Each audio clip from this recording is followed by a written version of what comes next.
appeals to racial, sexual, and religious chauvinism, to rabid nationalist fervor, are beginning not to work. Business of who I am and whether I'm good or bad or achieving or not, all that's learned along the way. Just a ride. And we can change it anytime we want. It's only a choice. No effort, no work, no job, no savings of money. I realized that I had the game wrong. That the game was to find out what I already was.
We were saying how very important it is to bring about in the human mind the radical revolution. The crisis is a crisis in consciousness, a crisis that cannot anymore accept the old norms, the old patterns, the ancient traditions. And considering what the world is now, with all the misery, conflict, destructive brutality, aggression, and so on, man is still as he was. He's still brutal, violent, aggressive, acquisitive, competitive, and he has built a society along these lines.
Society today is composed of a series of institutions.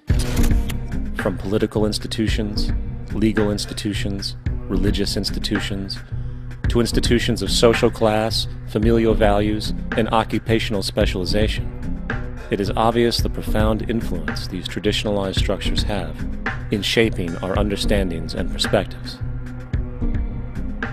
Yet, of all the social institutions we are born into, directed by, and conditioned upon, there seems to be no system as taken for granted and misunderstood as the monetary system. Taking on nearly religious proportions, the established monetary institution exists as one of the most unquestioned forms of faith there is. How money is created, the policies by which it is governed, and how it truly affects society are unregistered interests of the great majority of the population.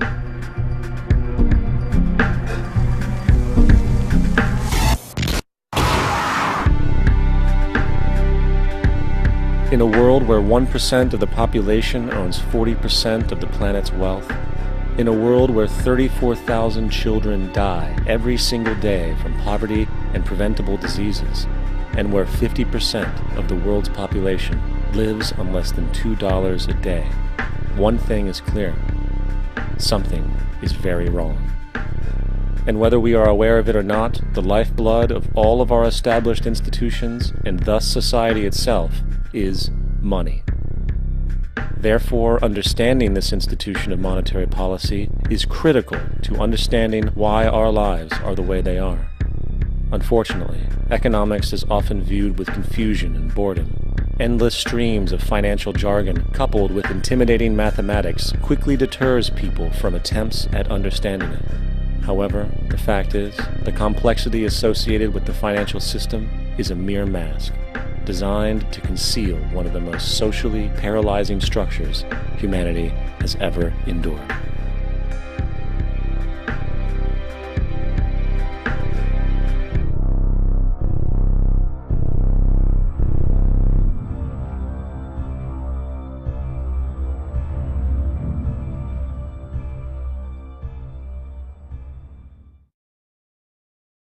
A number of years ago, the Central Bank of the United States, the Federal Reserve, produced a document entitled Modern Money Mechanics. This publication detailed the institutionalized practice of money creation as utilized by the Federal Reserve and the web of global commercial banks it supports. On the opening page, the document states its objective. The purpose of this booklet is to describe the basic process of money creation in a fractional reserve banking system. It then proceeds to describe this fractional reserve process through various banking terminology, a translation of which goes something like this. The United States government decides it needs some money, so it calls up the Federal Reserve and requests, say, $10 billion. The Fed replies, saying, sure, we'll buy $10 billion in government bonds from you. So the government takes some pieces of paper, paints some official-looking designs on them, and calls them treasury bonds. Then it puts a value on these bonds to the sum of $10 billion and sends them over to the Fed. In turn, the people at the Fed draw up a bunch of impressive pieces of paper themselves, only this time calling them Federal Reserve notes, also designating a value of $10 billion to the Fed. The Fed then takes these notes and trades them for the bonds.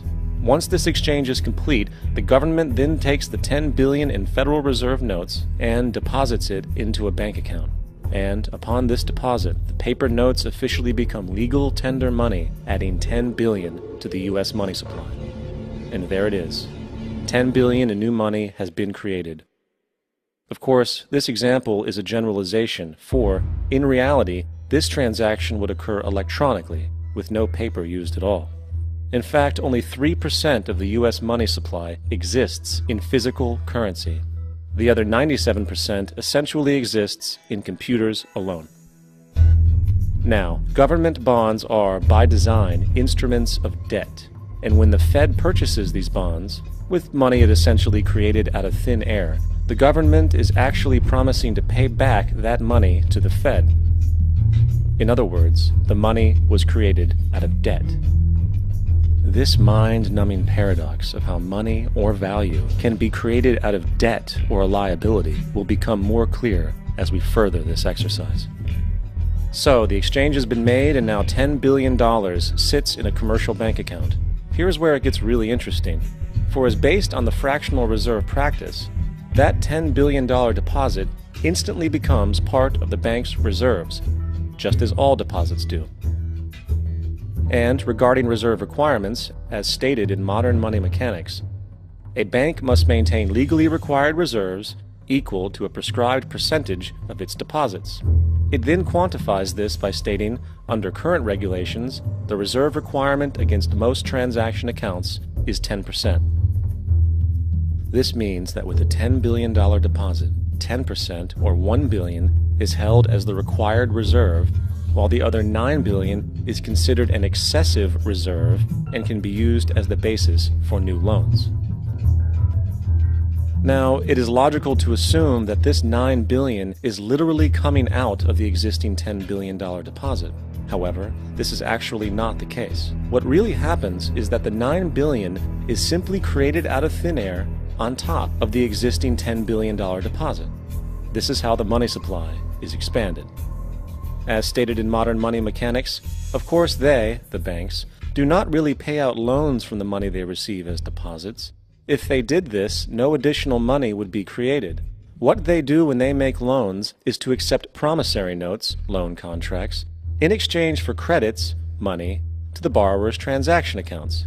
In other words, the $9 billion can be created out of nothing simply because there is a demand for such a loan and that there is a $10 billion deposit to satisfy the reserve requirements.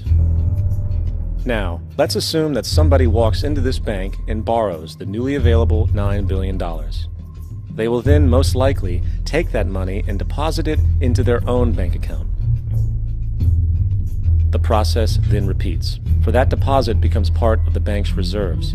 10% is isolated, and in turn 90% of the $9 billion, or $8.1 billion, is now available as newly created money for more loans.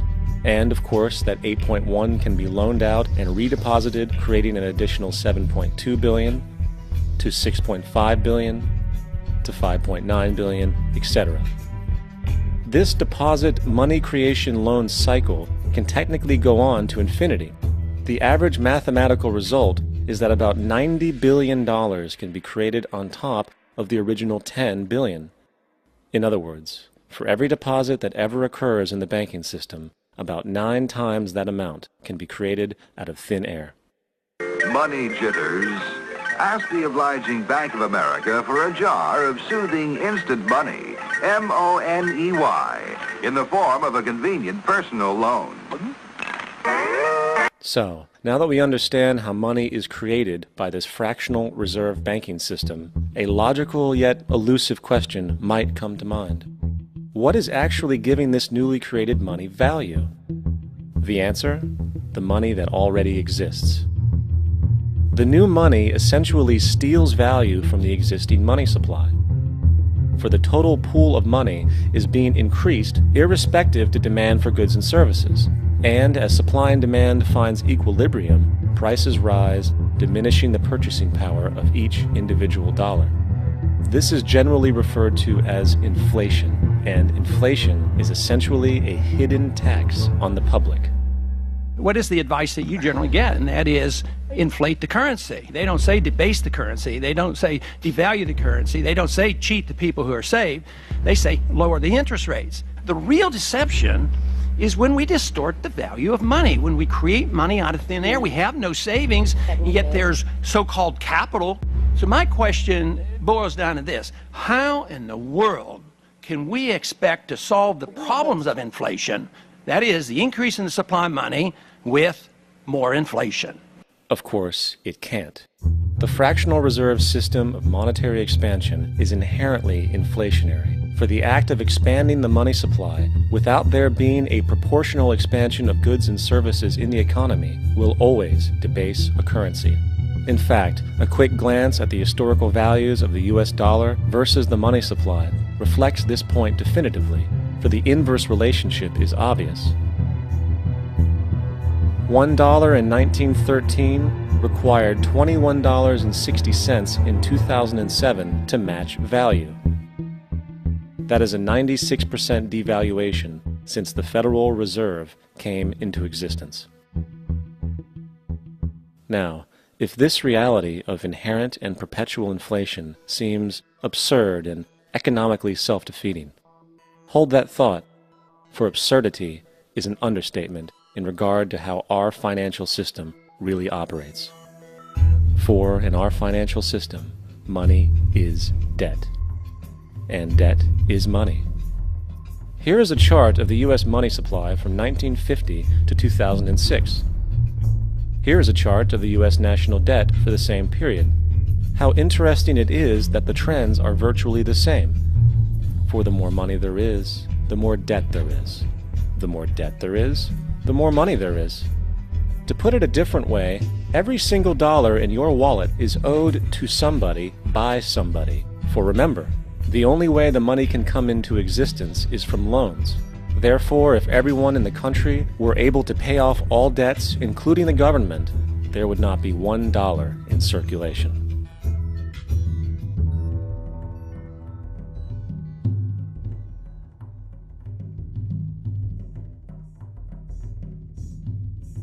In fact, the last time in American history the national debt was completely paid off was in 1835, after President Andrew Jackson shut down the central bank that preceded the Federal Reserve.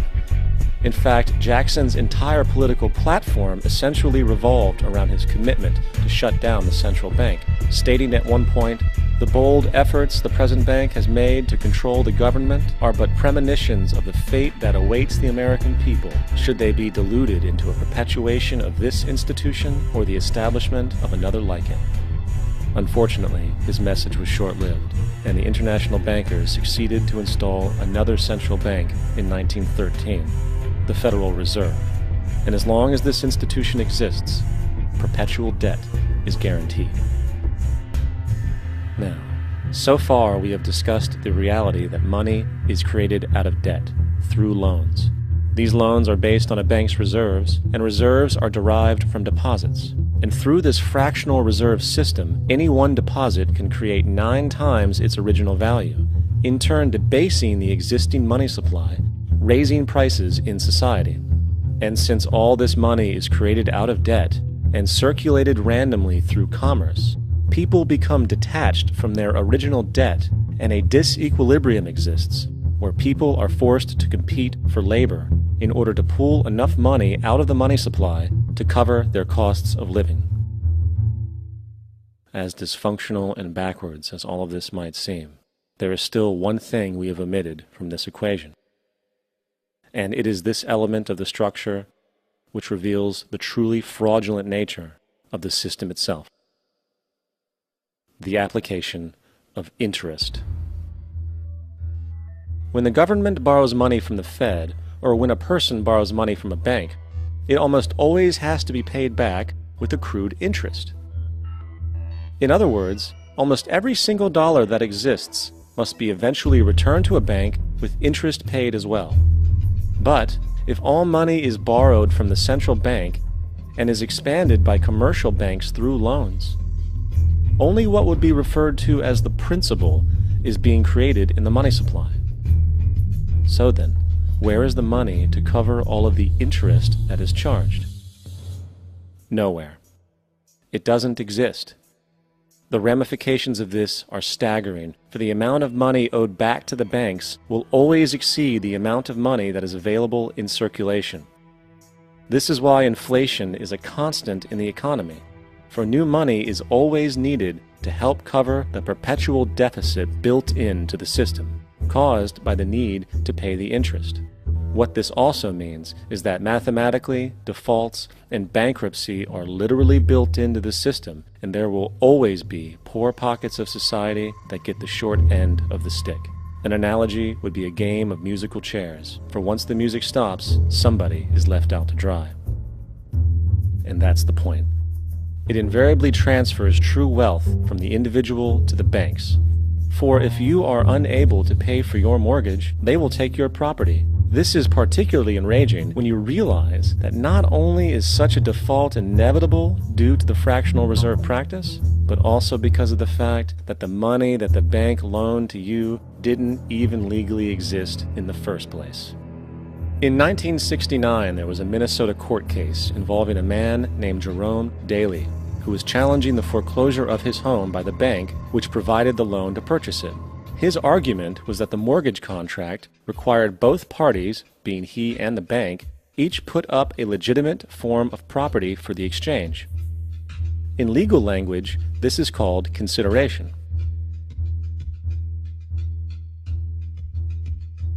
Mr. Daly explained that the money was, in fact, not the property of the bank, for it was created out of nothing as soon as the loan agreement was signed. Remember what modern money mechanics stated about loans? What they do when they make loans is to accept promissory notes in exchange for credits. Reserves are unchanged by the loan transactions, but deposit credits constitute new additions to the total deposits of the banking system. In other words, the money doesn't come out of their existing assets. the bank is simply inventing it, putting up nothing of its own except for a theoretical liability on paper. As the court case progressed, the bank's president, Mr. Morgan, took the stand, and in the judge's personal memorandum, he recalled that the plaintiff, bank's president, admitted that, in combination with the Federal Reserve Bank, did create the money and credit upon its books by bookkeeping entry. The money and credit first came into existence when they created it. Mr. Morgan admitted that no United States law or statute existed which gave him the right to do this. A lawful consideration must exist and be tendered to support the note. The jury found that there was no lawful consideration, and I agree. He also poetically added, "Only God can create something of value out of nothing." And upon this revelation, the court rejected the bank's claim for foreclosure, and Daley kept his home. The implications of this court decision are immense. For every time you borrow money from a bank, whether it is a mortgage loan or a credit card charge, the money given to you is not only counterfeit, it is an illegitimate form of consideration, and hence voids the contract to repay, for the bank never had the money as property to begin with. Unfortunately, such legal realizations are suppressed and ignored, and the game of perpetual wealth transfer and perpetual debt continues. And this brings us to the ultimate question: why? During the American Civil War, President Lincoln bypassed the high-interest loans offered by the European banks and decided to do what the Founding Fathers advocated, which was to create an independent and inherently debt-free currency. It was called the greenback. Shortly after this measure was taken, an internal document circulated between private British and American banking interests stated, "Slavery is but the owning of labor, and carries with it the care of laborers, while the European plan is that capital shall control labor by controlling wages. This can be done by controlling the money. It will not do to allow the greenback, as we cannot control that." The fractional reserve policy perpetrated by the Federal Reserve, which has spread in practice to the great majority of banks in the world, is, in fact, a system of modern slavery. Think about it. Money is created out of debt. And what do people do when they are in debt? They submit to employment to pay it off. But if money can only be created out of loans, how can society ever be debt-free? It can't. And that's the point. And it is the fear of losing assets coupled with the struggle to keep up with the perpetual debt and inflation inherent in the system, compounded by the inescapable scarcity within the money supply itself, created by the interest that can never be repaid, that keeps the wage slave in line, running on the hamster wheel with millions of others, in effect powering an empire that truly benefits only the elite at the top of the pyramid. For, at the end of the day, who are you really working for? The banks. Money is created in a bank and invariably ends up in a bank. They are the true masters, along with the corporations and governments they support. Physical slavery requires people to be housed and fed. Economic slavery requires people to feed and house themselves. It is one of the most ingenious scams for social manipulation ever created, and at its core, it is an invisible war against the population. Debt is the weapon used to conquer and enslave societies, and interest is its prime ammunition. And as the majority walks around oblivious to this reality, the banks, in collusion with governments and corporations, continue to perfect and expand their tactics of economic warfare, spawning new bases, such as the World Bank and International Monetary Fund, while also inventing a new type of soldier, the birth of the economic hitman.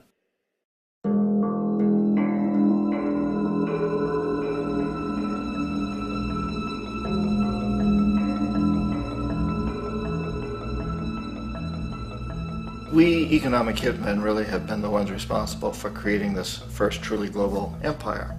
And we work many different ways.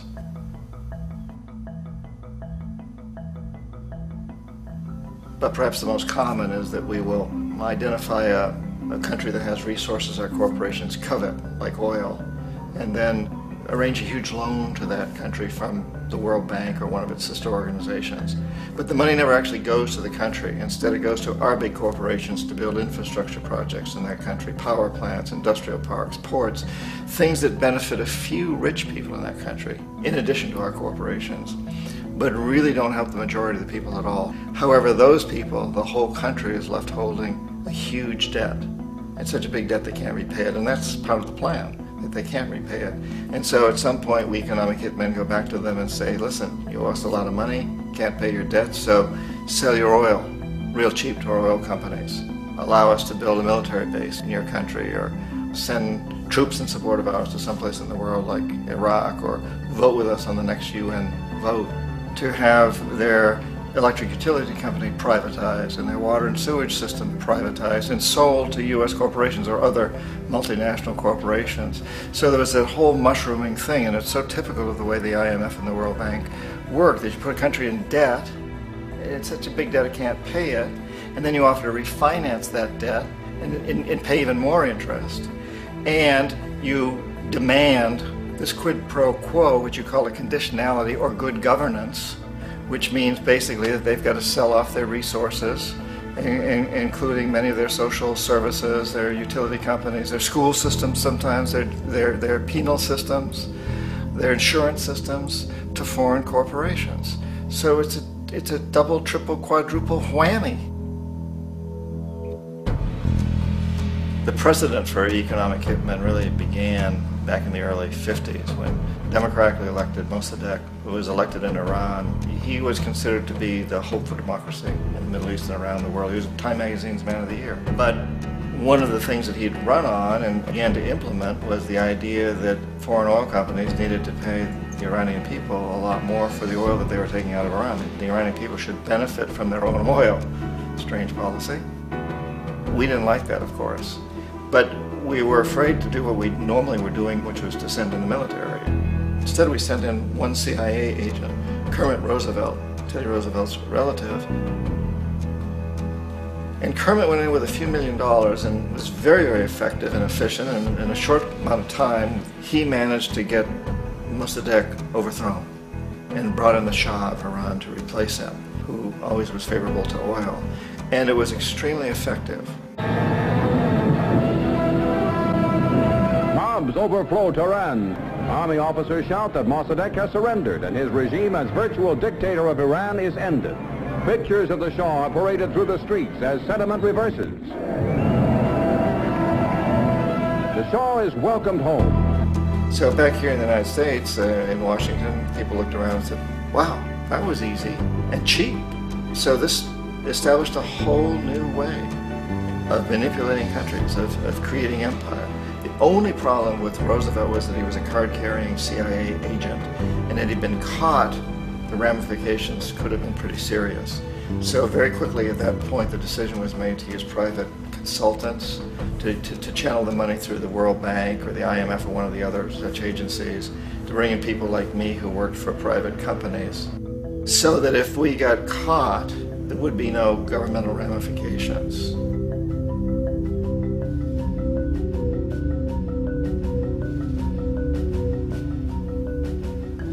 When Arbenz became president of Guatemala, the country was very much under the thumbs of United Fruit Company, the big international corporations. And Arbenz ran on this ticket that says, you know, we want to get the land back to the people.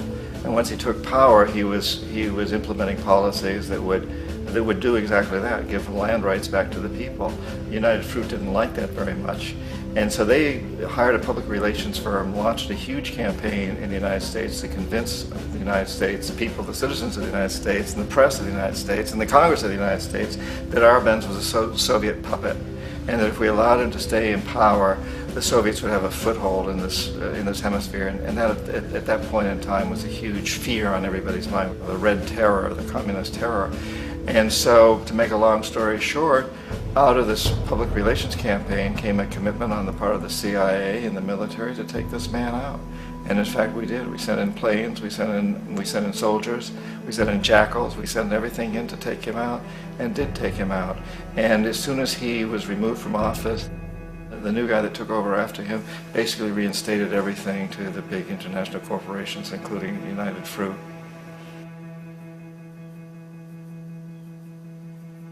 Ecuador for many, many years had been ruled by pro-US dictators, often relatively brutal. Then it was decided that they were going to have a truly democratic election. Jaime Roldos ran for office, and his main goal, he said, as president would be to make sure that Ecuador's resources were used to help the people. And he won, overwhelming, by more votes than anybody had ever won anything in Ecuador. And he began to implement these policies to make sure that the profits from oil went to help the people. Well, we didn't like that in the United States. I was sent down as one of several economic hitmen to change Roldos, to corrupt him, to bring him around, to let him know, okay, you can get very rich, you and your family, if you play our game, but if you continue to try to keep these policies you've promised, you're going to go. He wouldn't listen. He was assassinated. As soon as the plane crashed, the whole area was cordoned off. The only people allowed in were U.S. military from a nearby base and some of the Ecuadorian military. When an investigation was launched, 2 of the key witnesses died in car accidents before they had a chance to testify. A lot of very, very strange things that went on around the assassination of Jaime Roldos. I, like most people who've really looked at this case, have absolutely no doubt that it was an assassination. And of course, in my position as an economic hitman, I was always expecting something to happen to Jaime, whether it be a coup or assassination, I wasn't sure, but that he would be taken down because he was not being corrupted. He would not allow himself to be corrupted the way we wanted to corrupt him. Omar Torrijos, president of Panama, was one of my favorite people. I really, really liked him. He was very charismatic. He was a guy who really wanted to help his country. And when I tried to bribe him or corrupt him, he said, look, John, he called me Juanito. He said, look, Juanito, I don't need the money. What I really need is for my country to be treated fairly. I need for the United States to repay the debts that you owe my people for all the destruction you've done here.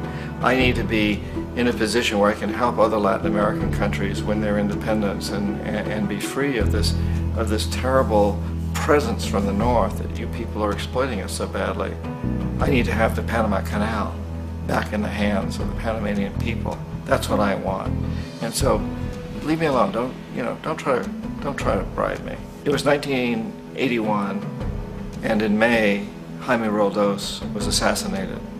And Omar was very aware of this. Torrijos got his family together and he said, I'm probably next, but it's okay because I've done what I came here to do.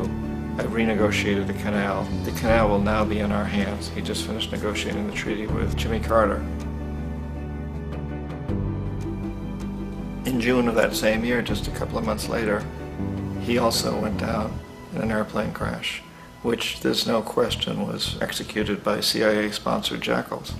Tremendous amount of evidence that one of Torrijos' security guards handed him at the last moment as he was getting on the plane a tape recorder, a small tape recorder that contained a bomb.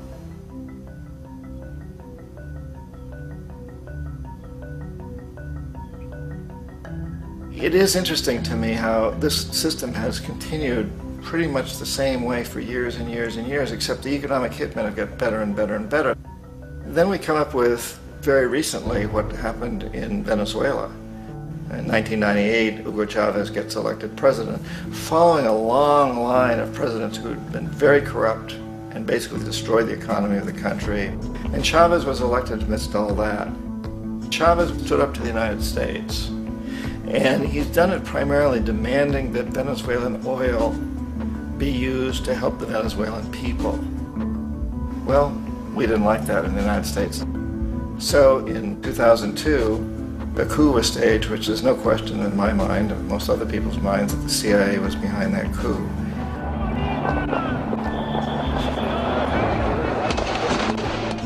The way that that coup was fomented was very reflective of what Kermit Roosevelt had done in Iran, of paying people to go out into the streets, to riot, to protest, to say this Chavez is very unpopular.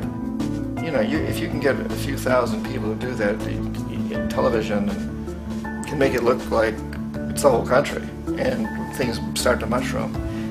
Except in the case of Chavez, he was smart enough, and the people were so strongly behind him that they overcame it, which was a phenomenal moment in the history of Latin America.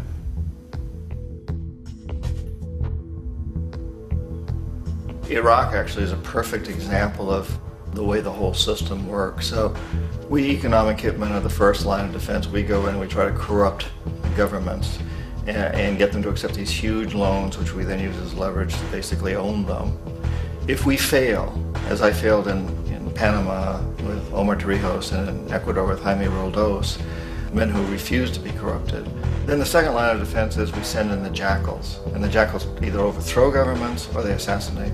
And once that happens and a new government comes in, and boy, it's going to toe the line, because the new president knows what will happen if he doesn't. In the case of Iraq, both of those things failed. Economic hitmen were not able to get through to Saddam Hussein. We tried very hard. We tried to get him to accept a deal very similar to what the House of Saud had accepted in Saudi Arabia, but he wouldn't accept it. And so the jackals went in to take him out. They couldn't do it. His security was very good. After all, he had one time worked for the CIA. He'd been hired to assassinate a former president of Iraq and failed, but he knew the system.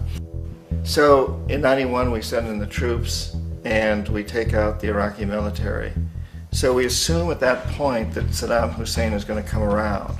We could have taken him out, of course, at that time, but we didn't want to. He's the kind of strong man we like. He controls his people. We thought he could control the Kurds and keep the Iranians in their border and keep pumping oil for us. And then once we took out his military, now he's going to come around. So the economic hitmen go back in the 90s without success. If they'd had success, he'd still be running the country. We'd be selling him all the fighter jets he wants and everything else he wants. But they couldn't. They didn't have success. The jackals couldn't take him out again. So we sent the military in once again, and this time we did the complete job and took him out, and in the process created for ourselves some very, very lucrative construction deals. We had to reconstruct a country that we'd essentially destroyed, which is a pretty good deal if you own construction companies, big ones. So, you know, Iraq shows the three stages. The economic hitmen failed there, the jackals failed there, and as a final measure, the military goes in. And in that way, we've really created an empire, but we've done it very, very subtly. It's clandestine. All the empires of the past were built on the military, and everybody knew they were building them. So the British knew they were building them, the French, the Germans, the Romans, the Greeks. And they were proud of it, and they always had some excuse like spreading civilization, spreading some religion, something like that. But they knew they were doing it. We don't. The majority of the people in the United States have no idea that we're living off the benefits of a clandestine empire, that today there's more slavery in the world than ever before. And then you have to ask yourself, well, if it's an empire, then who's the emperor? Obviously, our presidents of the United States are not emperors. An emperor is someone who's not elected, doesn't serve a limited term, and doesn't report to anyone, essentially. So you can't classify our presidents that way. But we do have what I consider to be the equivalent of the emperor, and it's what I call the corporatocracy. The corporatocracy is this group of individuals who run our biggest corporations, and they really act as the emperor of this empire. They control our media, either through direct ownership or advertising. They control most of our politicians because they finance their campaigns either through their corporations or through personal contributions that come out of the corporations. They're not elected, they don't serve a limited term, they don't report to anybody. And at the very top of the corporatocracy, you really can't tell whether a person's working for a private corporation or the government because they're always moving back and forth. So, you know, you've got a guy who one moment is the president of a big construction company like Halliburton, and the next moment he's vice president of the United States, or the president who is in the oil business. And this is true whether you've got Democrats or Republicans in the office. You have them moving back and forth through the revolving door. And in a way, Our government is invisible a lot of the time, and its policies are carried out by our corporations on one level or another. And then again, the policies of the government are basically forged by the corporatocracy and then presented to the government. They become government policy. So it's an incredibly cozy relationship. This isn't a conspiracy theory type of thing. These people don't have to get together and plot to do things. They all basically work under one primary assumption, and that is that they must maximize profits regardless of the social and environmental costs.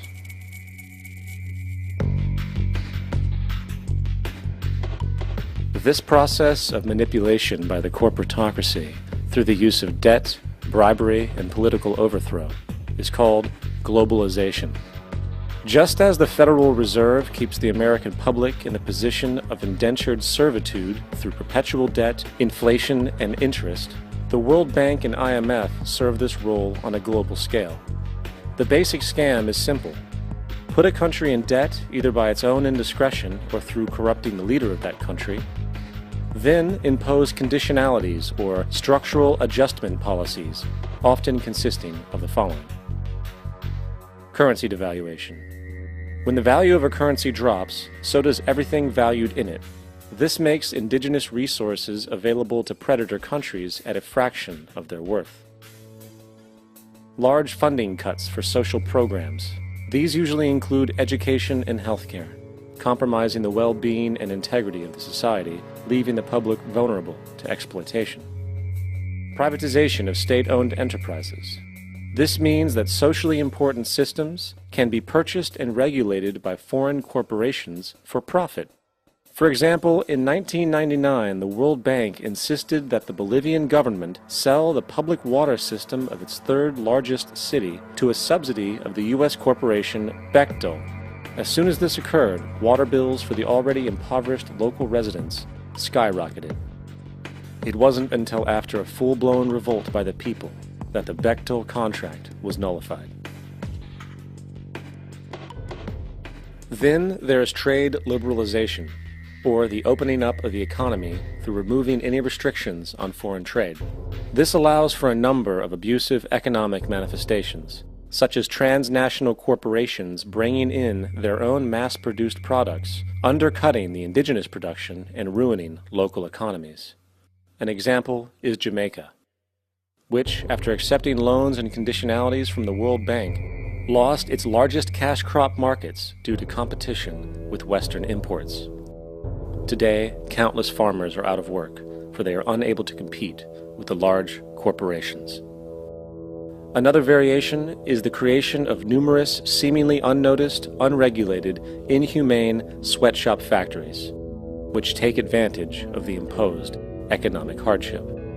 Additionally, due to production deregulation, environmental destruction is perpetual, as a country's resources are often exploited by the indifferent corporations while outputting large amounts of deliberate pollution. The largest environmental lawsuit in the history of the world today is being brought on behalf of 30,000 Ecuadorian Amazonian people against Texaco, which is now owned by Chevron. So today it's against Chevron, but for activities conducted by Texaco. Estimated to be more than 18 times what the Exxon Valdez dumped into the coast of Alaska. In the case of Ecuador, it wasn't an accident. The oil companies did it intentionally. They knew they were doing it to save money out there rather than arranging for a proper disposal. Furthermore, a cursory glance at the performance record of the World Bank reveals that the institution, which publicly claims to help poor countries develop and alleviate poverty, has done nothing but increase poverty and the wealth gap, while corporate profits soar. In 1960, the income gap between the fifth of the world's people in the richest countries versus the fifth in the poorest countries was 30 to 1. By 1998, it was 74 to 1. While global GNP rose 40% between 1970 and 1985, those in poverty actually increased by 17%. While from 1985 to 2000, those living on less than $1 a day increased by 18%. Even the Joint Economic Committee of the U.S. Congress admitted that there is a mere 40% success rate of all World Bank projects. In the late 1960s, the World Bank intervened in Ecuador with large loans. During the next 30 years, poverty grew from 50% to 70%. Under or unemployment grew from 15 to 70%. Public debt increased from 240 million to 16 billion, while the share of resources allocated to the poor went from 20% to 6%. In fact, by the year 2000, 50% of Ecuador's national budget had to be allocated for paying its debts. It is important to understand the World Bank is, in fact, a U.S. bank, supporting U.S. interests. For the United States holds veto power over decisions, as it is the largest provider of capital. And where did it get this money? You guessed it. It made it out of thin air through the fractional reserve banking system. Of the world's top 100 economies, as based on annual GDP, 51 are corporations, and 47 of that 51 are U.S.-based. Walmart, General Motors, and Exxon are more economically powerful than Saudi Arabia, Poland, Norway, South Africa, Finland, Indonesia, and many others. And, as protective trade barriers are broken down, currencies tossed together and manipulated in floating markets, and state economies overturned in favor of open competition and global capitalism, the empire expands. You get up on your little 21-inch screen and howl about America and democracy. There is no America. There is no democracy. There is only IBM and ITT and AT&T and DuPont, Dow, Union Carbide, and Exxon. Those are the nations of the world today. What do you think the Russians talk about in their councils of state? Karl Marx? They get out their linear programming charts, statistical decision theories, Minimax solutions, and compute the price-cost probabilities of their transactions and investments, just like we do. We no longer live in a world of nations and ideologies, Mr. Beale. The world is a college of corporations, inexorably determined by the immutable bylaws of business. The world is a business, Mr. Beale.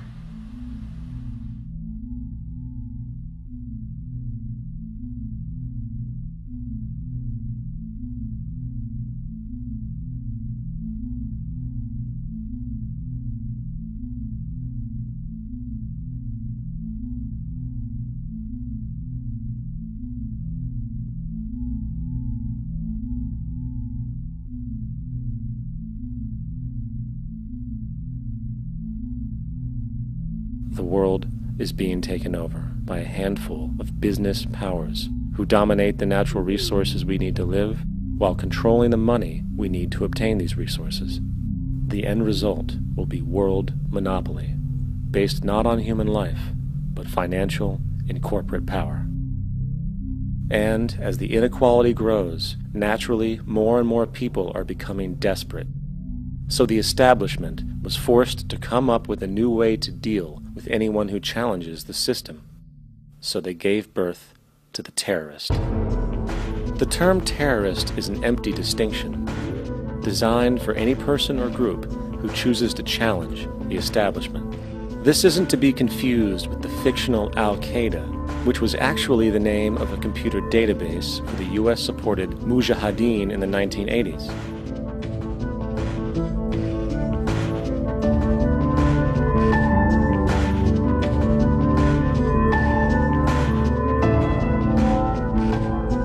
In 2007, the Department of Defense received $161.8 billion for the so-called global war on terrorism. According to the National Counterterrorism Center, in 2004, roughly 2,000 people were killed internationally due to supposed terrorist acts.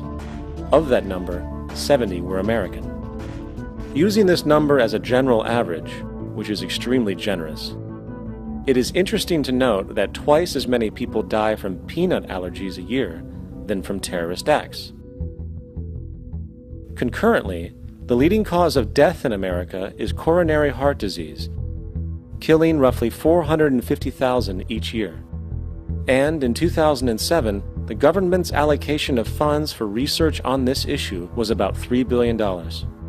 This means that the U.S. government in 2007 spent 54 times the amount for preventing terrorism than it spent for preventing a disease which kills 6,600 times more people annually than terrorism does. Yet, as the name terrorism and Al-Qaeda are arbitrarily stamped on every news report relating to any action taken against U.S. interests, the myth grows wider. In mid-2008, the U.S. Attorney General actually proposed that the U.S. Congress officially declare war against the fantasy. Not to mention, as of July 2008, there are now over 1 million people currently on the U.S. terrorist watch list. These so-called counterterrorism measures, of course, have nothing to do with social protection, and everything to do with preserving the establishment amongst the growing anti-American sentiment both domestically and internationally, which is legitimately founded on the greed-based corporate empire expansion that is exploiting the world. The true terrorists of our world do not meet at the docks at midnight or scream Allah Akbar before some violent action. The true terrorists of our world wear $5,000 suits and work in the highest positions of finance, government, and business. So, what do? How do we stop a system of greed and corruption that has so much power and momentum?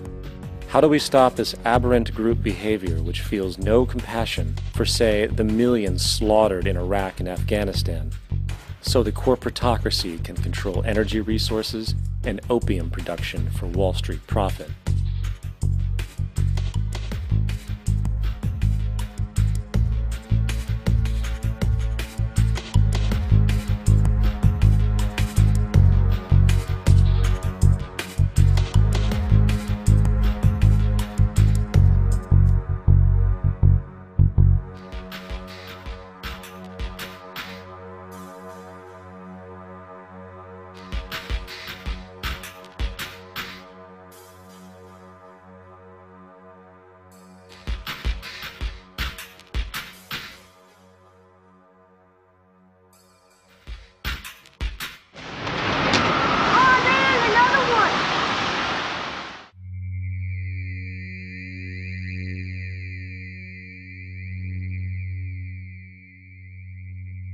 How do we stop a system of greed and corruption that condemns poor populations to sweatshop slavery for the benefit of Madison Avenue? Or that engineers false flag terror attacks for the sake of manipulation? Or that generates built-in modes of social operation which are inherently exploitative? Or that systematically reduces civil liberties and violates human rights in order to protect itself from its own shortcomings? How do we deal with the numerous covert institutions, such as the Council on Foreign Relations, the Trilateral Commission, and the Bilderberg Group, and other undemocratically elected groups which, behind closed doors, collude to control the political, financial, social, and environmental elements of our lives? In order to find the answer, we must first find the true underlying cause. For the fact is, the selfish, corrupt, power, and profit-based groups are not the true source of the problem. They are symptoms.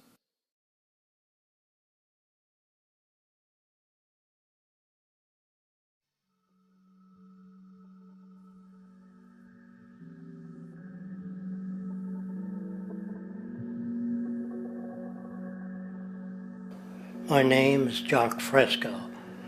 I'm an industrial designer and a social engineer. I'm very much interested in society and developing a system that might be sustainable for all people. First of all, the word corruption is a monetary invention. That aberrant behavior that's disruptive to the well-being of people, Well, you're dealing with human behavior. And human behavior appears to be environmentally determined, meaning if you were raised by the Seminole Indians as a baby, never saw anything else, you'd hold that value system. And this goes for nations, it goes for individuals, for families. They try to indoctrinate their children to their particular faith and their country and make them feel like they're part of that. And they build a society which they call established. They establish a workable point of view and tend to perpetuate that, whereas all societies are really emergent, not established. And so they fight new ideas that would interfere with the establishment. Governments try to perpetuate that which keeps them in power. People are not elected to political office to change things. They're put there to keep things the way they are. So you see, the basis of corruption is in our society. Let me make it clear. All nations, then, are basically corrupt because they tend to uphold existing institutions. I don't mean to uphold or downgrade all nations, but communism, socialism, fascism, the free enterprise system, and all other subcultures are the same. They are all basically corrupt. The most fundamental characteristic of our social institutions is the necessity for self-preservation. Whether dealing with a corporation, a religion, or a government, the foremost interest is to preserve the institution itself.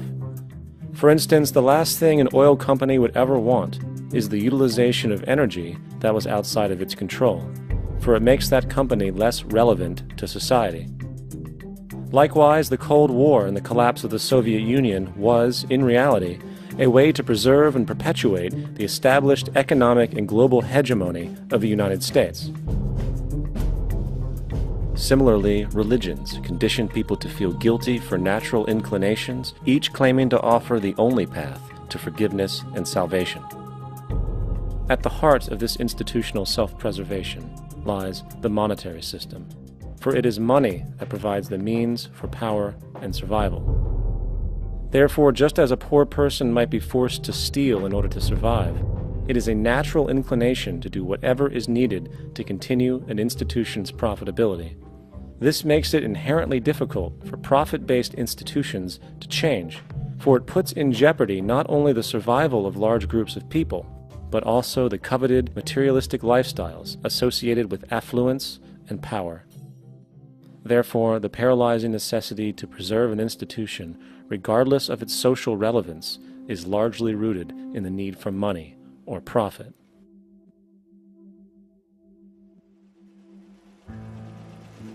What's in it for me is why people think. And so if a man makes money selling a certain product, naturally he's going to fight the existence of another product that may threaten his institution. Therefore, people cannot be fair, and people do not trust each other. A guy will come over to you and say, I got just the house you're looking for. He's a salesman. When a doctor says, I think your kidney has to come out, I don't know if he's trying to pay off a yacht or that my kidney has to come out. It's hard in a monetary system to trust people. If you came into my store and I said, this lamp that I've got is pretty good, but the lamp next door is much better, I wouldn't be in business very long. It wouldn't work. If I were ethical, it wouldn't work. So when you say industry cares for people, that's not true. They can't afford to be ethical. So your system is not designed to serve the well-being of people. If you still don't understand that, there would be no outsourcing of jobs if they cared about people. Industry does not care. They only hire people because it hasn't been automated yet. So don't talk about decency and ethics. We cannot afford it and remain in business.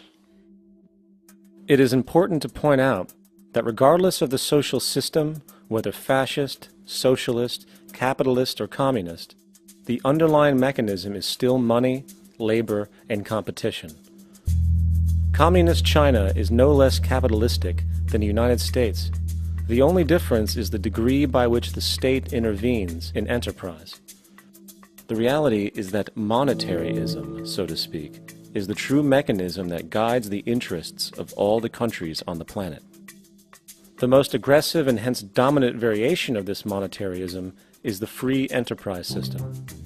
The fundamental perspective, as put forth by early free market economists like Adam Smith, is that self-interest in competition leads to social prosperity, as the act of competition creates incentive, which motivates people to persevere.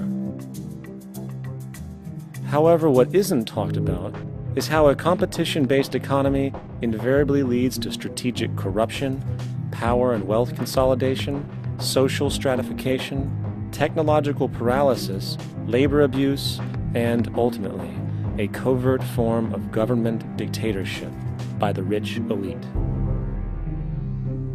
The word corruption is often defined as moral perversion. If a company dumps toxic waste into the ocean to save money, most people recognize this as corrupt behavior. On a more subtle level, when Walmart moves into a small town and forces small businesses to shut down for they are unable to compete, a gray area emerges. For what exactly is Walmart doing wrong? Why should they care about mom-and-pop organizations they destroy? Yet, even more subtly, when a person gets fired from their job because a new machine has been created which can do the work for less money, people tend to just accept that as the way it is, not seeing the inherent corrupt inhumanity of such an action. Because the fact is, whether it is dumping toxic waste, having a monopoly enterprise, or downsizing the workforce, the motive is the same: profit. They are all different degrees of the same self-preserving mechanism, which always puts the well-being of people second to monetary gain. Therefore, corruption is not some byproduct of monetaryism. It is the very foundation.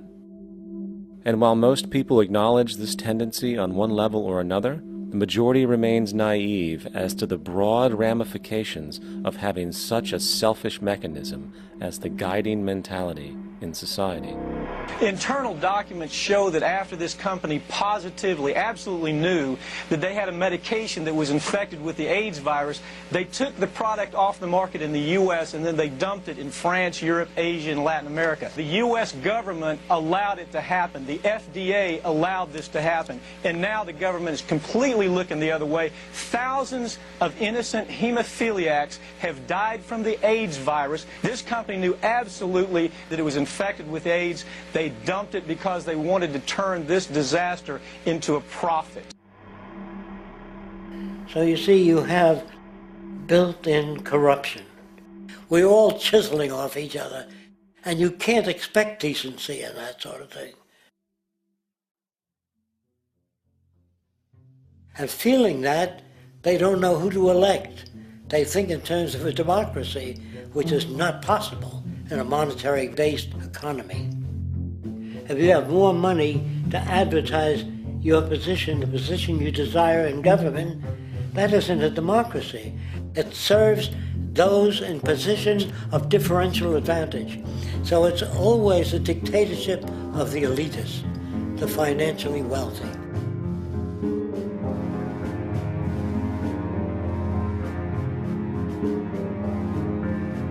It is an interesting observation to note how seemingly unknown personalities magically appear on the scene as presidential candidates. Then, before you know it, somehow you are left to choose from a small group of extremely wealthy people who suspiciously have the same broad social view. Obviously, it's a joke. The people placed on the ballot are done so because they have been pre-decided to be acceptable by the established financial powers who actually run the show. Yet, many who understand this illusion of democracy often think, if only we could just get our honest, ethical politicians in power, then we would be okay. Well, while this idea, of course, seems reasonable in our established-oriented worldview, it is, unfortunately, another fallacy. For when it really comes down to what is actually important, the institution of politics, and thus politicians themselves, have absolutely no true relevance as to what makes our world and society function. It's not politicians that can solve problems.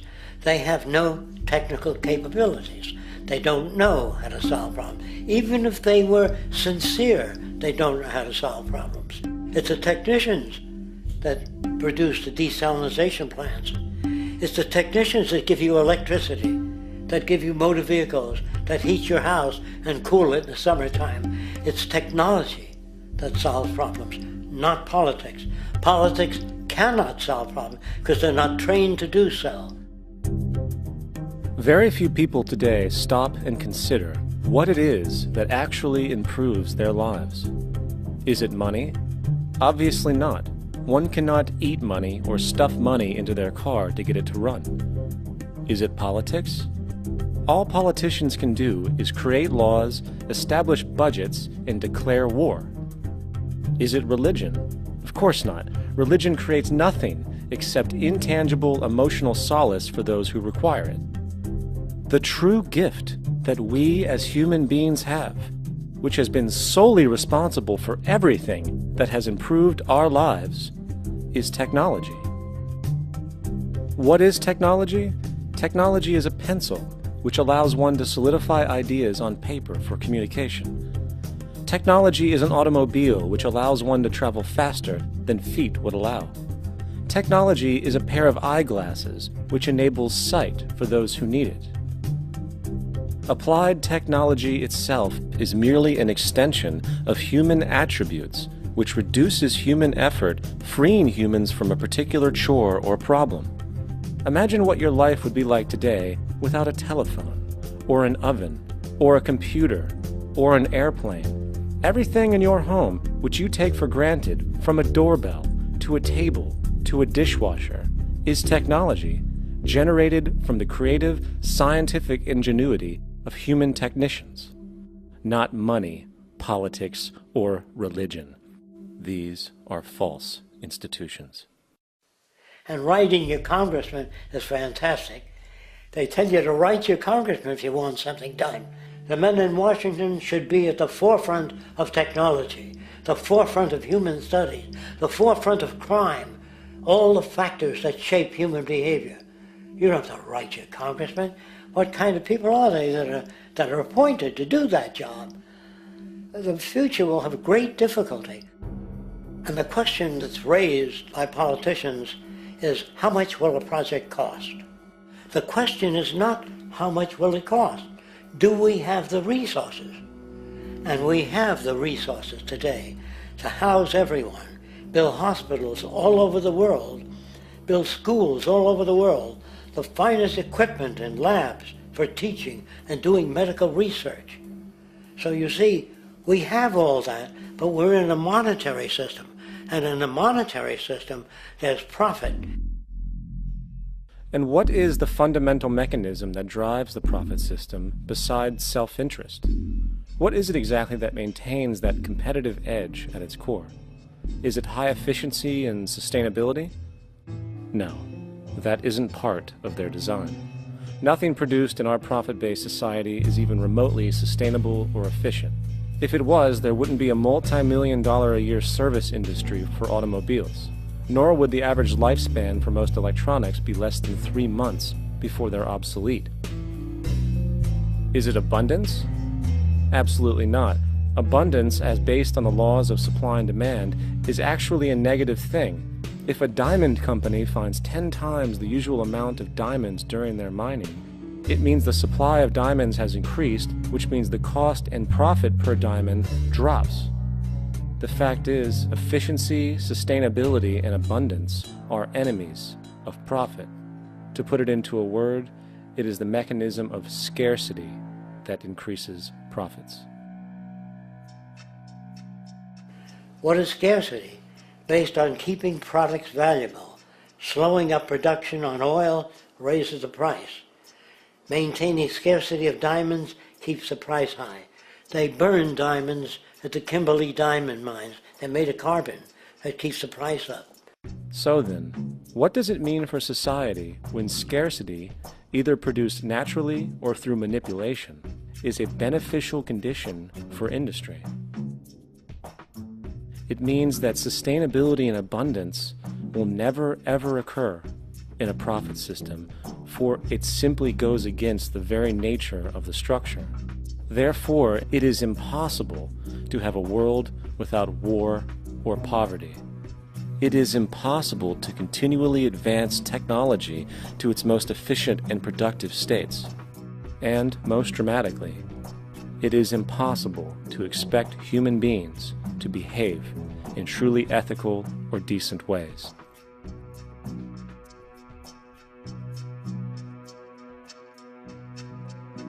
People use the word instinct because they can't account for the behavior. They sit back and they evaluate with their lack of knowledge, and they say things like, humans are built a certain way, greed is a natural thing, as though they've worked for years on it, and it's no more natural than wearing clothing. What we want to do is to eliminate the causes of the problems, eliminate the processes that produce greed and bigotry and prejudice and people taking advantage of one another and elitism, eliminating the need for prisons and welfare. We have always had these problems because we have always lived within scarcity and barter and monetary systems that produce scarcity. If you eradicate the conditions that generate what you call socially offensive behavior, it does not exist. The guy said, well, isn't that inborn? No, it's not. There is no human nature, there's human behavior, and that's always been changed throughout history. You're not born with bigotry and greed and corruption and hatred. You pick that up within the society. War, poverty, corruption, hunger, misery, human suffering will not change in a monetary system. That is, there'll be very little significant change. It's going to take the redesign of our culture, our values, and it has to be related to the carrying capacity of the earth, not some human opinion or some politician's notions of the way the world ought to be, or some religious notions of the conduct of human affairs.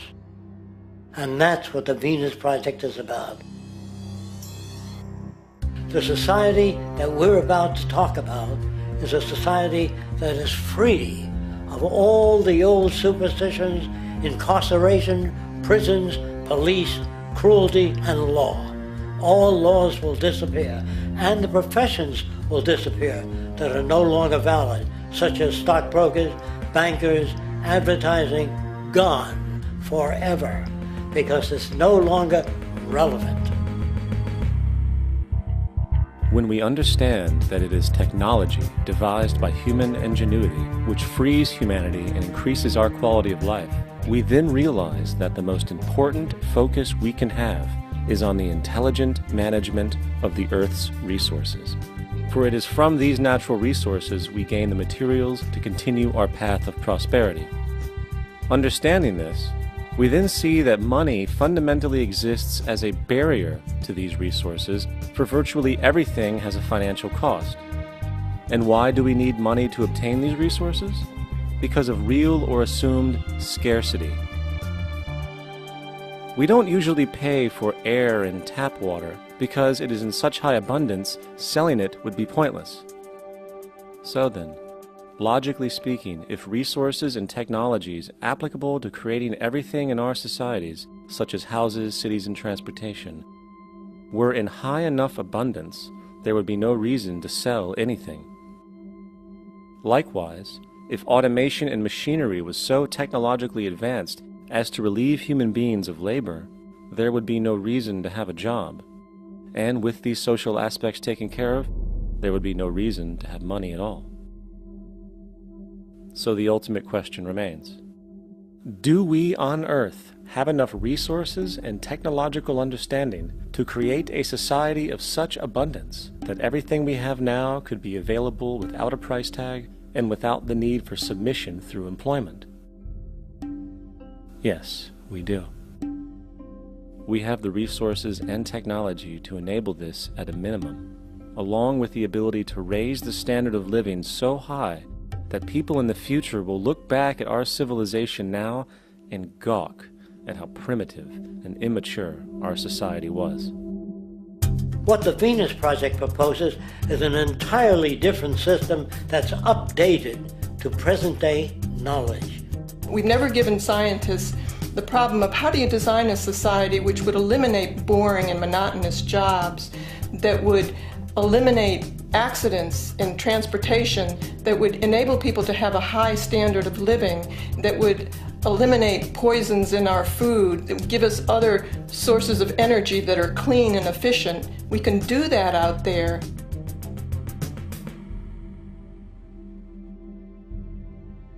The major difference between a resource-based economy and a monetary system is that a resource-based economy is really concerned with people and their well-being, where a monetary system has become so distorted that the concerns of the people are really secondary, if they're there at all. The products that are turned out are for how much money you can get. If there is a problem in society and you can't earn money from solving that problem, then it won't be done. The resource-based economy is really not close to anything that's been tried. And with all our technology today, we can create abundance. It could be used to improve everyone's lifestyle. Abundance all over the world if we use our technology wisely and maintain the environment. It's a very different system, and it's very hard to talk about because the public is not that well enough informed as to the state of technology.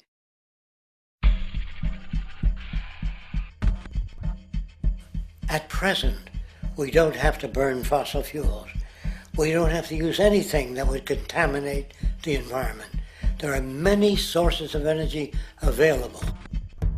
Alternative energy solutions pushed by the establishment, such as hydrogen, biomass, and even nuclear, are highly insufficient, dangerous, and exist only to perpetuate the profit structure that industry has created. When we look beyond the propaganda and self-serving solutions put forth by the energy companies, we find a seemingly endless stream of clean, abundant, and renewable energy for generating power. Solar and wind energy are well known to the public, but the true potential of these mediums remains unexpressed. Solar energy, derived from the sun, has such abundance that 1 hour of light at high noon contains more energy than what the entire world consumes in a year. If we could capture 1/100% of this energy, the world would never have to use oil, gas, or anything else. The question then is not availability, but the technology to harness it. And there are many advanced mediums today which could accomplish just that, if they were not hindered by the need to compete for market share with the established energy power structures. Then there's wind energy. Wind energy has long been denounced as weak, and due to being location-driven, impractical. This is simply not true. The U.S. Department of Energy admitted in 2007 that if wind was fully harvested in just 3 of America's 50 states, it could power the entire nation. And then there are the rather unknown mediums of tidal and wave power. Tidal power is derived from tidal shifts in the ocean. Installing turbines which capture this movement generates energy. In the United Kingdom, 42 sites are currently noted as available, forecasting that 34% of all the UK's energy could come from tidal power alone. Wave power, which extracts energy from the surface motions of the ocean, is estimated to have a global potential of up to 80,000 terawatt-hours a year. This means 50% of the entire planet's energy usage could be produced from this medium alone. Now, it is important to point out that tidal, wave, solar, and wind power requires virtually no preliminary energy to harness, unlike coal, oil, gas, biomass, hydrogen, and all the others. In combination, these 4 mediums alone, if efficiently harnessed through technology, could power the world forever. That being said, there happens to be another form of clean, renewable energy which trumps them all: geothermal power. Geothermal energy utilizes what is called heat mining, which, through a simple process using water, is able to generate massive amounts of clean energy. In 2006, an MIT report on geothermal energy found that 13,000 zettajoules of power are currently available in the Earth, with the possibility of 2,000 zettajoules being easily tappable with improved technology. The total energy consumption of all the countries on the planet is about half of a zettajoule a year. This means about 4,000 years of planetary power could be harnessed in this medium alone. And when we understand that the Earth's heat generation is constantly renewed, this energy is really limitless and could be used forever. These energy sources are only a few of the clean, renewable mediums available, and as time goes on, we will find more. The grand realization is that we have total energy abundance without the need for pollution, traditional conservation, or in fact, a price tag. And what about transportation? The prevailing means of transportation in our societies is by automobile and aircraft, both of which predominantly need fossil fuels to run. In the case of the automobile, the battery technology needed to power an electric car that can go over 100 miles an hour for over 200 miles on one charge exists, and has existed for many years. However, due to battery patents controlled by the oil industry, which limits their availability to maintain market share, coupled with political pressure from the energy industry, the accessibility and affordability of this technology is limited. There is absolutely no reason other than pure, corrupt profit interest that every single vehicle in the world cannot be electric and utterly clean, with zero need for gasoline. As far as airplanes, it is time we realize that this means of travel is inefficient, cumbersome, slow, and causes far too much pollution. This is a maglev train. It uses magnets for propulsion. It is fully suspended by a magnetic field and requires less than 2% of the energy used for plane travel. The train has no wheels, so nothing can wear out. The current maximum speed of versions of this technology, as used in Japan, is 361 miles per hour. However, this version of the technology is very dated. An organization called ET3, which has connections with the Venus Project, has established a tube-based maglev that can travel up to 4,000 miles per hour in a motionless, frictionless tube, which can go over land or underwater. Imagine going from LA to New York for an extended lunch break, or from Washington, D.C. to Beijing, China in 2 hours.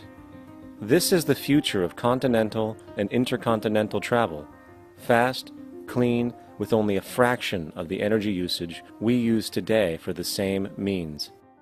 In fact, between maglev technology, advanced battery storage, and geothermal energy, there would be no reason to ever burn fossil fuels again. And we can do this now if we were not held back by the paralyzing profit structure. Now, America is inclined toward fascism. It has a propensity by its dominant philosophy and religion to uphold the fascist point of view. American industry is essentially a fascist institution. If you don't understand that, the minute you punch that time clock, you walk into a dictatorship. We're given notions about the respectability of work, and I really look at it as being paid slavery. They're brought up to believe that you shall earn your living by the sweat of your brow. That holds people back, freeing people from drudgery, repetitive jobs which make them ignorant. You rob them. In our society, that is a resource-based economy, machines free people. You see, we can't imagine that because we've never known that kind of world. If we look back at history, we see a very clear pattern of machine automation slowly replacing human labor. From the disappearance of the elevator man to the near full automation of an automobile production plant, the fact is, as technology grows, the need for humans in the workforce will continually be diminished. This creates a serious clash, which proves the falseness of the monetary-based labor system. For human employment is in direct competition with technological development. Therefore, given the fundamental priority of profit by industry, People, through time, will be continually laid off and replaced by machine. When industry takes on a machine, instead of shortening the workday, they downsize. You lose your job. So you have a right to fear machines. In a high-technology, resource-based economy, it is conservative to say that about 90% of all current occupations could be phased out by machines, freeing humans to live their life without servitude, for this is the point of technology itself. And through time, with nanotechnology and other highly advanced forms of science, it is not far-fetched to see how even complex medical procedures could be performed by machines as well, and based on the pattern, with much higher success rates than humans get today. The path is clear, but our monetary-based structure, which requires labor for income, blocks this progress, for humans need jobs in order to survive. The bottom line is that this system must go, or we will never be free, and technology will be constantly paralyzed. When you have machines that clean out sewers, it frees a human being from doing that.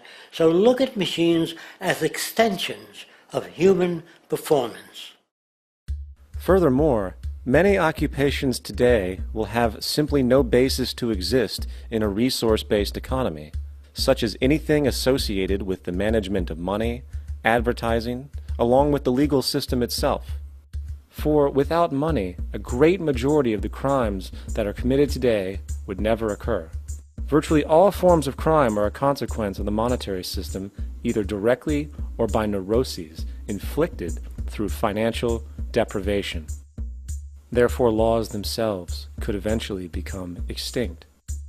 Instead of putting up a sign, drive carefully, slippery when wet, put abrasive in the highway so it's not slippery when wet. And if a person gets in a car that's drunk and the car oscillates a great deal, there's a little pendulum that swings up and back, and that'll pull the car over to the side. Not a law. Solution.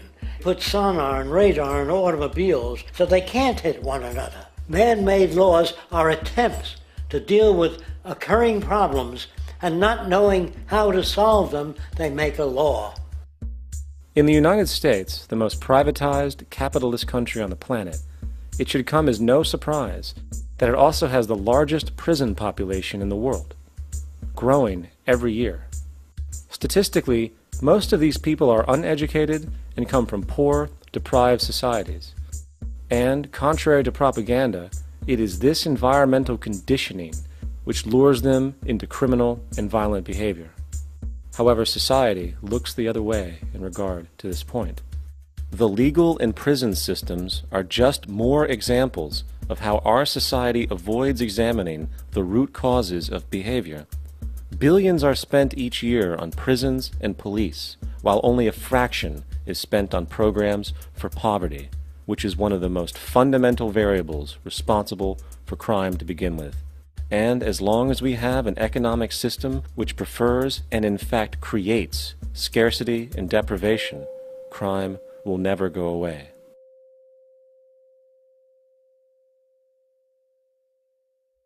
If people have access to the necessities of life without servitude, debt, barter, trade, they behave very differently. You want all these things available without a price tag. Now then, you gotta have a price tag. Well, what'll motivate people? Man gets everything he wants, he just lay around in the sun. This is a myth they perpetuate.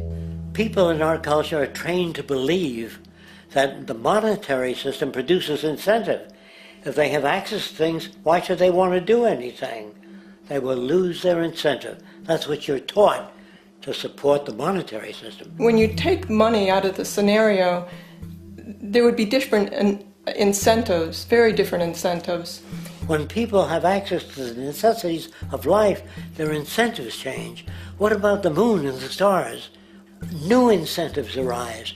If you make a painting that you will enjoy giving it to other people, not selling it.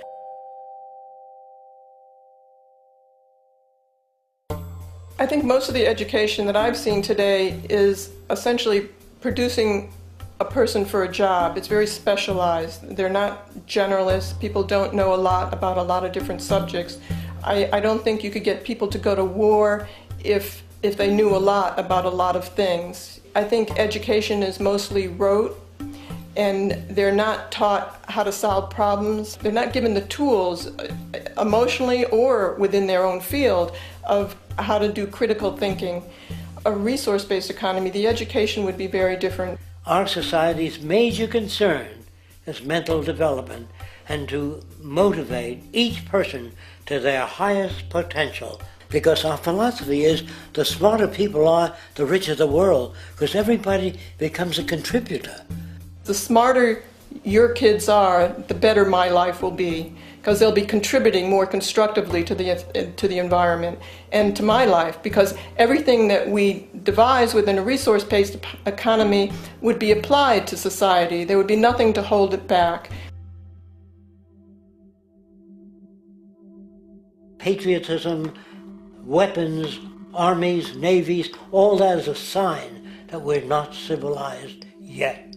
Kids will ask their parents, didn't you see the necessity of machines? Dad, couldn't you see that war was inevitable when you produce scarcity? Isn't it obvious? Of course the kid will understand that you were pinheads, raised merely to serve the established institutions. We're such an abominable, sick society that we won't make the history book. They just say that large nations took land from smaller nations, used force and violence. You'll get history talked about as corrupt behavior all the way along until the beginning of the civilized world. That's when all the nations work together. World unification, working toward common good for all human beings, and without anyone being subservient to anyone else, without social stratification, whether it be technical elitism or any other kind of elitism, eradicated from the face of the earth. The state does nothing because there is no state. Because there is no state. The system I advocate, a resource-based global economy, is not perfect. It's just a lot better than what we have. We can never achieve perfection.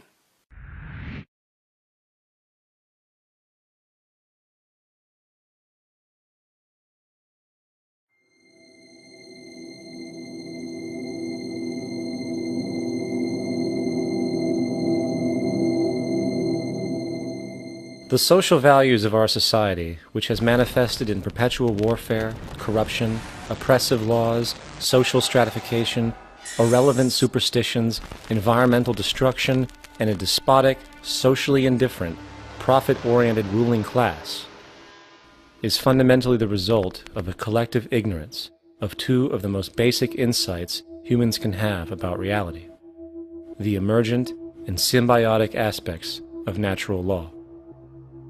The emergent nature of reality is that all systems, whether it is knowledge, society, technology, philosophy, or any other creation, will, when uninhibited, undergo fluid, perpetual change. What we consider commonplace today, such as modern communication and transportation, would have been unimaginable in ancient times. Likewise, the future will contain technologies, realizations, and social structures that we cannot even fathom in the present.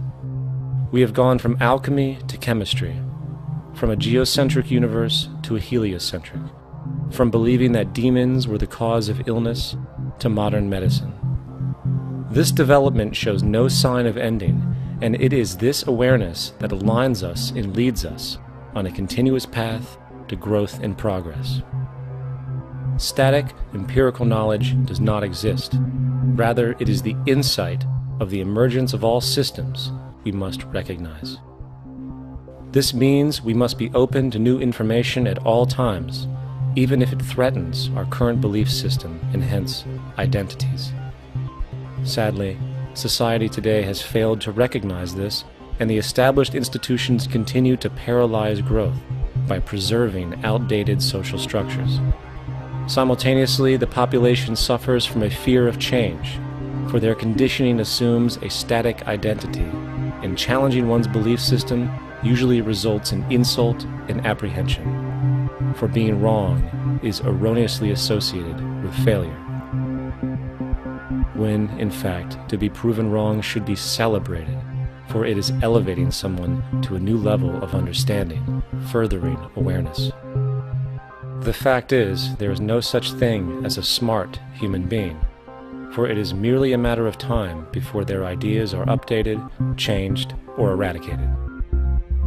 And this tendency to blindly hold on to a belief system, sheltering it from new, possibly transforming information, is nothing less than a form of intellectual materialism. The monetary system perpetuates this materialism not only by its self-preserving structures, but also through the countless number of people who have been conditioned into blindly and thoughtlessly upholding these structures, therefore becoming self-appointed guardians of the status quo.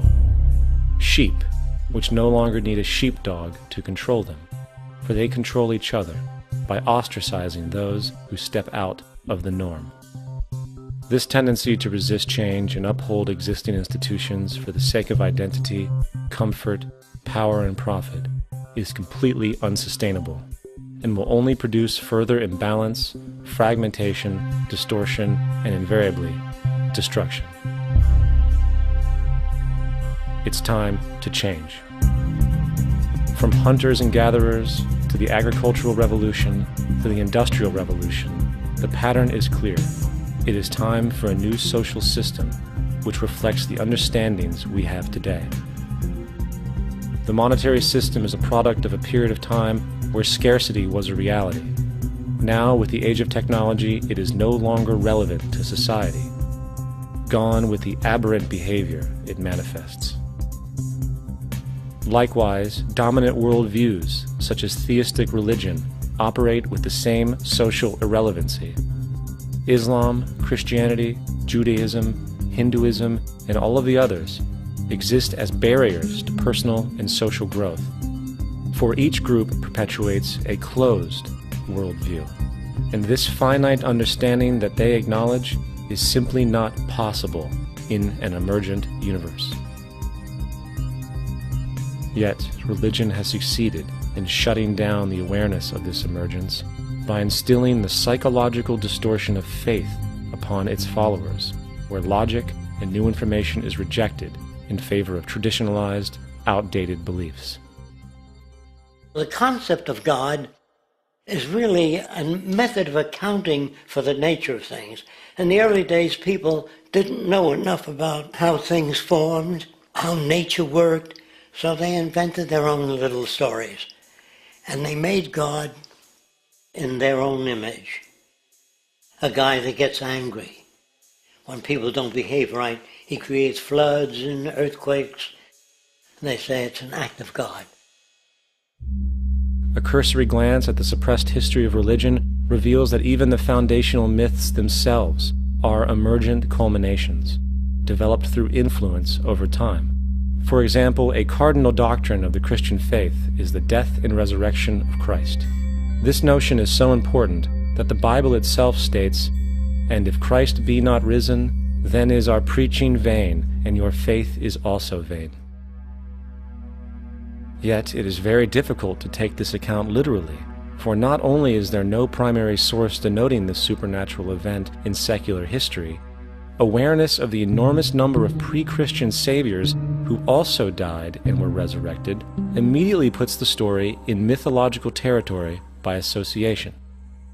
Early church figures such as Tertullian went to great lengths to break these associations, even claiming that the devil caused the similarities to occur, stating in the 2nd century, "The devil, whose business is to pervert the truth, mimics the exact circumstance of the divine sacraments. He baptizes his believers and promises forgiveness of sins. He celebrates the oblation of bread and brings in the symbol of the resurrection. Let us therefore acknowledge the craftiness of the devil, who copied certain things of those that be divine."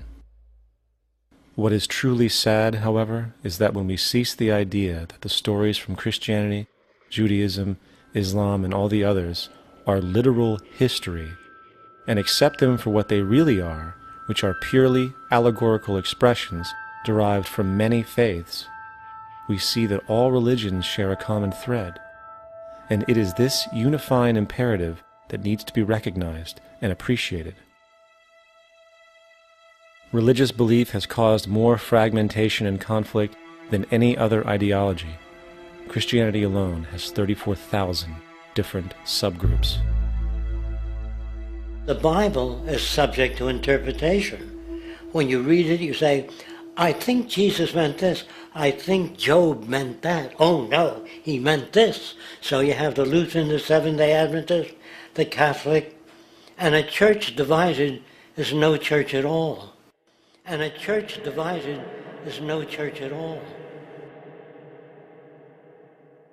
And this point on division, which is a trademark of all theistic religions, brings us to our second failure of awareness, the false assumption of separation through the rejection of the symbiotic relationship of life. Apart from the understanding that all natural systems are emergent, where all notions of reality will be constantly developed, altered, and even eradicated, we must also understand that all systems are, in fact, invented fragments, merely for the sake of conversation. For there is no such thing as independence in nature. The whole of nature is a unified system of interdependent variables, each a cause and a reaction, existing only as a concentrated whole. You don't see the plug connected to the environment, so it looks like we're free, wandering around. Take the oxygen away, we all die immediately. Take plant life away, we die. And without the sun, all the plants die. So we are connected. We really must take into account the totality. This isn't just a human experience on this planet. This is a total experience. And we know we can't survive without plants and animals. We know we can't survive without the four elements, you know. And so when are we going to really start taking that into account? That's what it is to be successful. Success depends on how well we relate to everything around us. I'm very aware of the fact that my grandson cannot possibly hope to inherit a sustainable, peaceful, stable, socially just world unless every child today growing up in Ethiopia, in Indonesia, in Bolivia, in Palestine, in Israel also has that same expectation. You got to take care of the whole community or you're going to have serious problems. And now we have to see that the whole world is the community, and we must all take care of each other that way. And it's not just a community of human beings, it's a community of plants and animals and elements. And we really need to understand that. That's what's going to bring us joy too, and pleasure. That's what's missing in our lives right now. We can call it spirituality, but the fact of the matter is joy comes from that bliss of connectedness. That's our God spirit. That's that side of ourselves that really feels it. And you can feel it deep inside you. It's this amazing, wonderful feeling. And you know it when you get it. You don't get it from money. You get it from connection. Now, if that isn't a hazard to this country, how are we going to keep building nuclear weapons? You know what I mean? What's going to happen to the arms industry when we realize we're all one? It's going to fuck up the economy. The economy that's fake anyway. The economy that's fake anyway. The economy that's fake anyway. The economy that's fake anyway. The economy that's fake anyway. Which would be a real bummer. You can see why the government's cracking down on the idea of experiencing unconditional love.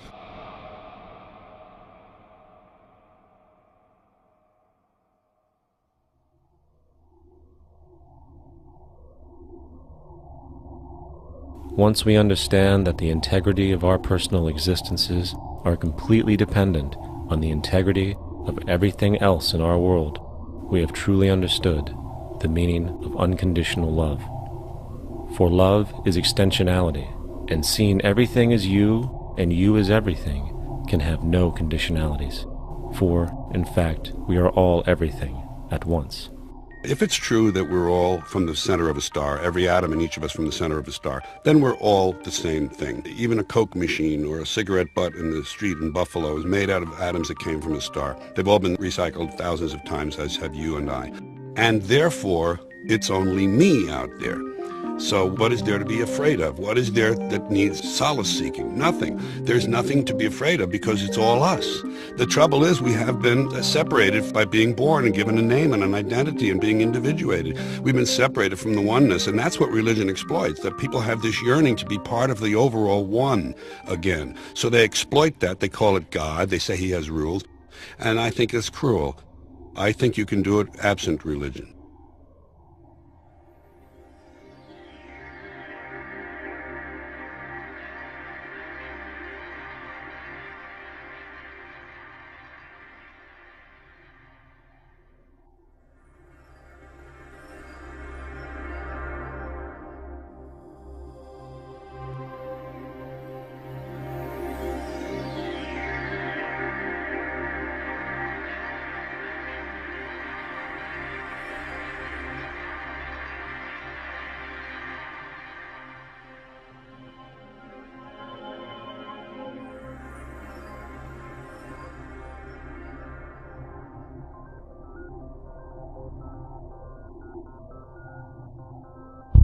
It's time to claim the unity our outmoded social systems have broken apart, and work together to create a sustainable global society where everyone is taken care of and everyone is truly free. Your personal beliefs, whatever they may be, are meaningless when it comes to the necessities of life. Every human being is born naked, needing warmth, food, water, shelter. Everything else is auxiliary. Therefore, the most important issue at hand is the intelligent management of the Earth's resources. This can never be accomplished in a monetary system, for the pursuit of profit is the pursuit of self-interest, and therefore imbalance is inherent. Simultaneously, politicians are useless, for our true problems in life are technical, not political. Furthermore, ideologies that separate humanity, such as religion, need strong reflection in the community in regard to its value, purpose, and social relevancy. Hopefully, through time, religion will lose its materialism and basis in superstition and move into the useful field of philosophy. The fact is, society today is backwards, with politicians constantly talking about protection and security rather than creation, unity, and progress. The U.S. alone now spends about $500 billion annually on defense. That is enough to send every high school senior in America to a 4-year college. In the 1940s, the Manhattan Project produced the first true weapon of mass destruction. This program employed 130,000 people at an extreme financial cost.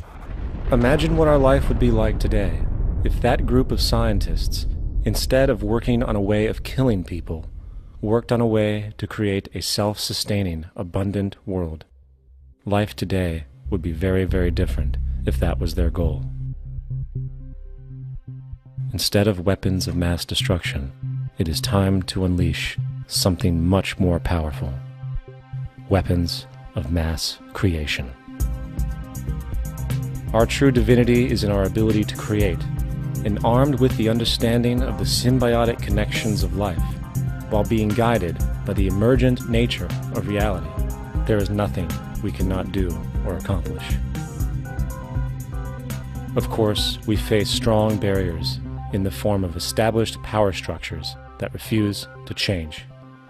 At the heart of these structures is the monetary system. As explained earlier, the fractional reserve policy is a form of slavery through debt, where it is literally impossible for society to be free. In turn, free market capitalism in the form of free trade uses debt to imprison the world and manipulate countries into subservience to a handful of large business and political powers. Apart from these obvious amoralities, the system itself is based on competition, which immediately destroys the possibility of large-scale collaborations for the common good, hence paralyzing any attempt at true global sustainability. These financial and corporate structures are now obsolete, and they must be outgrown. Of course, we cannot be naive enough to think that the business and financial elite are going to subscribe to this idea, for they will lose power and control. Therefore, peaceful yet highly strategic action must be taken. The most powerful course of action is simple. We have to alter our behavior to force the power structure to the will of the people. We must stop supporting the system. The only way the establishment will change is by our refusal to participate, while continuously acknowledging its endless flaws and corruptions. They're not going to give up the monetary system because of our designs or what we recommend. The system has to fail, and people have to lose confidence in their elected leaders. That will be a major turning point if the Venus Project is offered as a possible alternative. If not, I fear the consequences. The trends now indicate that our country is going bankrupt. The probability is our country will move toward a military dictatorship to prevent riots and complete social breakdown. Once the U.S. breaks down, all the other cultures will undergo similar things. As of now, the world financial system is on the brink of collapse due to its own shortcomings. The Comptroller of Currency stated in 2003 that the interest on the U.S. national debt will not be affordable in less than 10 years. This theoretically means total bankruptcy for the U.S. economy, and its implications for the world are immense. In turn, the fractional reserve-based monetary system is reaching its theoretical limits of expansion, and the banking failures you are seeing are just the beginning. This is why inflation is skyrocketing, all debt is at record levels, and the government and Fed are hemorrhaging new money to bail out the corrupt system. For the only way to keep the banks going is by making more money. The only way to make more money is to create more debt and inflation. It is simply a matter of time before the tables turn, and there is no one willing to take new loans, while defaults grow, as people are unable to afford their current loans. Then the expansion of money will stop, and contraction will begin on a scale never before seen, ending a century-long pyramid scheme. This has already begun. Therefore, we need to expose this financial failure for what it is, using this weakness to our advantage. Here are some suggestions. Expose the banking fraud. Citibank, JP Morgan Chase, and Bank of America are the most powerful controllers within the corrupt Federal Reserve System. It's time to boycott these institutions. If you have a bank account or a credit card with any of them, move your money to another bank. If you have a mortgage, refinance with another bank. If you own their stock, sell it. If you work for them, quit. This gesture will express contempt for the true powers behind the private banking cartel known as the Federal Reserve, and create awareness about the fraud of the banking system itself. 2. Turn off the TV news. Visit the emerging independent news agencies on the internet for your information. CNN, NBC, ABC, Fox, and all the others present all news pre-filtered to maintain the status quo. With 4 corporations owning all major media outlets, objective information is impossible.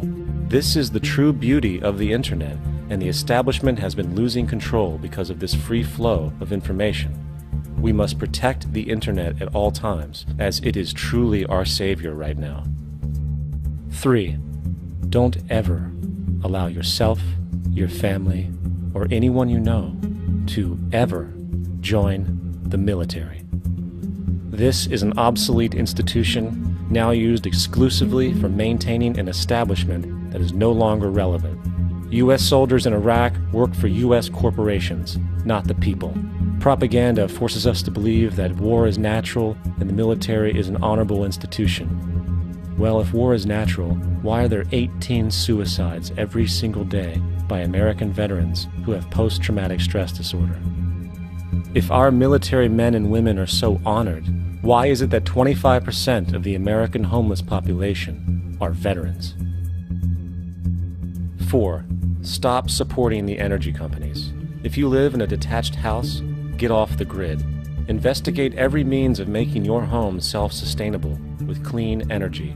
Solar, wind, and other renewable energies are now affordable consumer realities, and considering the never-ending rising cost of traditional energies, it will likely be a cheaper investment over time. If you drive, get the smallest car you can, and consider using one of the many conversion technologies that can enable your car to be a hybrid, electric, or run on anything other than establishment fuels. 5. Reject the political system. The illusion of democracy is an insult to our intelligence. In a monetary system, there is no such thing as a true democracy, and there never was. We have two political parties owned by the same set of corporate lobbyists. They are placed in their positions by the corporations, with popularity artificially projected by their media. In a system of inherent corruption, the change of personnel every couple of years has very little relevance.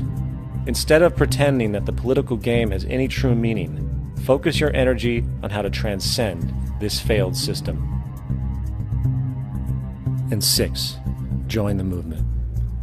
Go to the zeitgeistmovement.com and help us create the largest mass movement for social change the world has ever seen. We must mobilize and educate everyone about the inherent corruption of our current world system, along with the only true sustainable solution, declaring all the natural resources on the planet as common heritage to all people, while informing everyone as to the true state of technology and how we can all be free if the world works together rather than fights.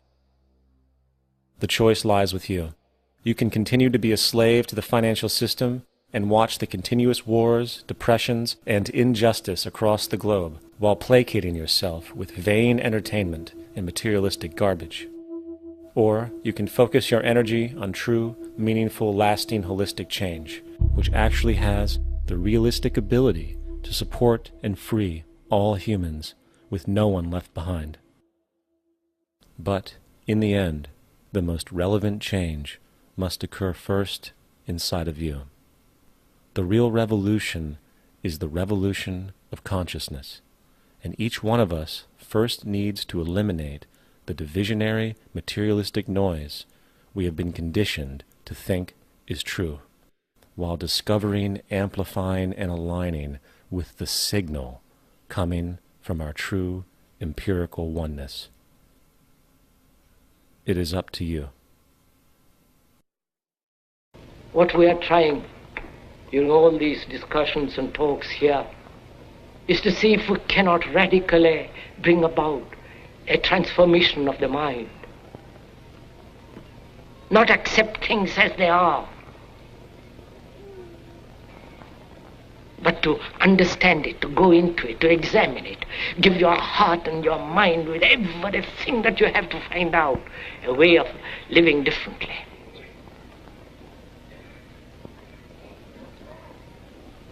But that depends on you and not somebody else. Because in this there is no teacher, no pupil, there is no leader, there is no guru, there is no master, no savior. You yourself are the teacher and the pupil, you are the master, you are the guru, you are the leader. You are everything. And to understand is to transform what is.